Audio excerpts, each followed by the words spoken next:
बिहार विधानसभा निवडणुकीमध्ये महाविकास आघाडीचा मुख्यमंत्री पदाचा चेहरा म्हणून तेजस्वी यादव यांच्या नावावर शिक्कामोर्तब झालाय।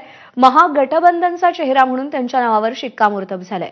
अशोक गहलोतांनी संयुक्त पत्रकार परिषदेत ही घोषणा केली, तर उपमुख्यमंत्री पदासाठी मुकेश सहनी यांच्या नावाची घोषणा करण्यात आली आहे।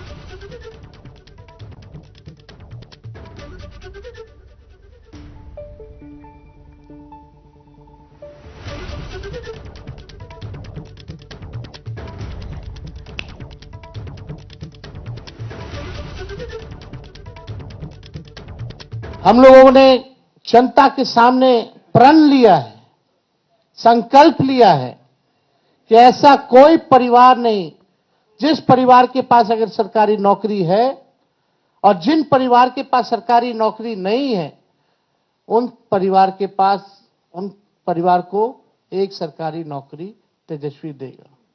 तेजस्वी खुद बिहार सरकार नहीं चलाएगा, बल्कि पूरा बिहार मिलकर के बिहार सरकार चलाने का काम करेगा।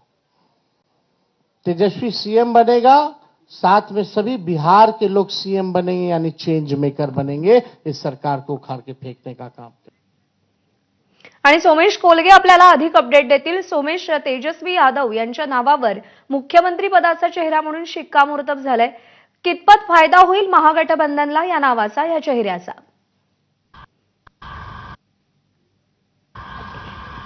बिहार विधानसभा निवडणुकांसाठी विरोधी पक्षांनी एकमुखाने तेजस्वी यादव यांच्या नावाची घोषणा मुख्यमंत्री पदासाठी केलेली आहे। कालपर्यंत याविषयीचे संकेत दिले जात होते, परंतु अधिकृत पत्रकार परिषद घेऊन काँग्रेसनी नेमलेल्या प्रभारींमार्फत ही घोषणा करण्यात आलेली आहे। ज्या काँग्रेस पक्षाकडून या नावावर सहमती होईल की नाही असे प्रश्न उपस्थित केले जात होते। दुसऱ्या बाजूला एनडीएनी जागा वाटप जाहीर केलं आणि तुलनेने विरोधी पक्ष बिहारच्या विधानसभा निवडणुकांमध्ये कोणत्याच विषयावर एकमत करण्यात मागे पडतायत असं चिन्ह दिसत होतं आणि त्या पार्श्वभूमीवर विरोधी पक्षांनी एक मास्टर स्ट्रोक म्हणून बिहारच्या विधानसभा निवडणुकांमध्ये मुख्यमंत्री पदाचा चेहराच जाहीर करून टाकलेला आहे। लालू प्रसाद यादव यांचे पुत्र तेजस्वी यादव यांचं नाव मुख्यमंत्री पदासाठी अंतिम करण्यात आलंय। यामुळे परसेप्शनच्या दृष्टीने सुद्धा बिहारच्या निवडणुकांमध्ये विरोधी पक्षांचं एकमत होतंय, त्यांची सहमती झालेली आणि एनडीए मात्र मुख्यमंत्री पदाचा चेहरा जाहीर करू शकत नाहीये असं चित्र निर्माण करण्यातही विरोधी पक्षांना यश येऊ शकतं। बिहार विधानसभा निवडणूक